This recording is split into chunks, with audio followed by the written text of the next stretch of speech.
Abe, come here. Come here, Abe. My dog. Come here, buddy. I gotta take off your collar because it keeps on rattling and it's very, very distracting. Alright, anyways, guys. So, video number 1. What do I want to talk about? Probably the thing that I get asked all the time, probably the question that I get asked the most when approached by students, and that is, Mr. Phil, how do I study for a math test? Okay guys, I understand why I get asked this question all the time. Obviously it's because you want to do well, and if you do well on that quiz or test, it means you get a better grade, and if you get a better grade on that quiz or test, that means your grade in the class overall will be higher. Pretty logical. So when students ask me that, unfortunately I have an answer for them that they don't really like, and that is, guys, you don't study for a math test. There's only so much good that memorizing formulas and definitions can do you, but if you don't know how to use those formulas correctly, if you don't know how to use techniques correctly, it's going to be problematic. So my advice to you is you don't study for a math test, you practice for it. Just the same way you would practice for a piano recital or a basketball game, you want to do the same thing for math. If I have a basketball game in a week, I'm probably going to be out there on the court for at least an hour or 2 every day, probably more. Same thing for piano. If I have a recital and I want to do well, I'm going to be practicing every day.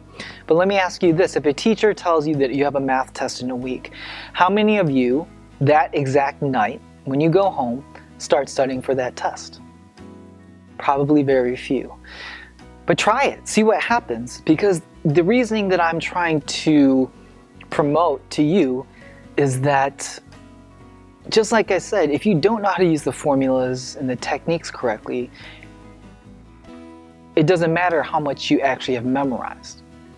So, how do you go about doing this, or why is this important? I think the main reason why I want you to practice for these tests is because you're going to learn 2 really important things. One, you're going to learn what you're good at and what you know. Sometimes I feel like, it should be really obvious, but until you actually put things into practice, how do you know? The second part is, and I think this is actually more important than understanding what you know and what you're good at, you're going to figure out what you're not good at. You're going to figure out what you don't really know that well. And when you do that, when you find a weakness, then it's up to you to do something about it. And I think that's when the practice comes in.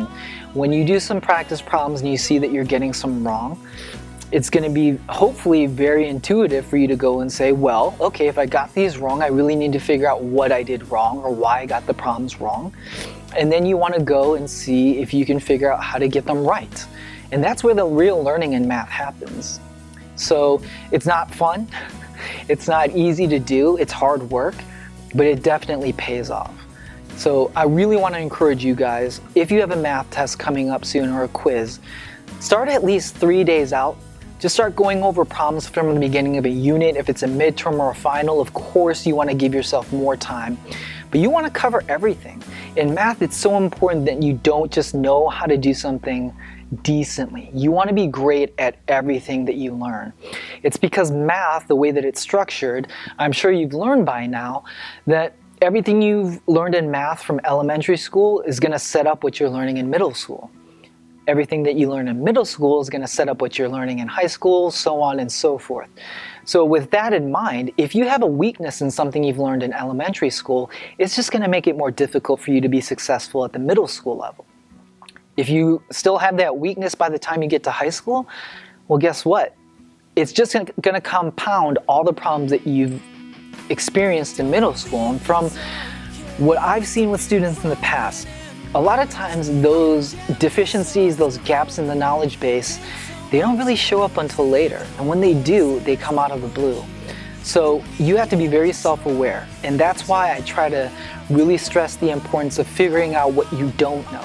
Because once you can address that, once you understand the problem that you have, then the rest is just hard work to getting better. I don't know how long it'll take you. I can't tell you how many problems you need to do. What I will say is though, you'll know. When your reaction time to a problem becomes a lot quicker, even when you just feel more confident doing the problem because you've done so many of those problems that now the steps are kind of embedded in your short-term memory and hopefully transfer to long-term memory, you're gonna know. So I'm not gonna tell you to do 50 problems a day. I'm not gonna tell you to only do 10 problems a day. You need to do as much practice as you can do to get better. And that's it.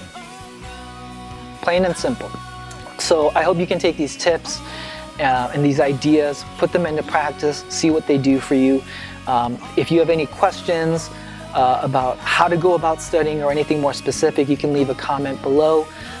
But I'll see you soon. Good luck to you, and I'll talk to you later. Bye. Video or concept. Sorry, my dog's scratching his collar. Abe, stop. Abe, come here. Come. You guys want to meet my dog? Come here, bud. Yeah. Come here. Come here. Come here. Come here. Put your head up here so you can say hi and see. Let the people see you. Look at him. He's a little over 5. This is my boy. He's a good boy. Abe does not do math, and Abe does not teach math. He just kind of sits around.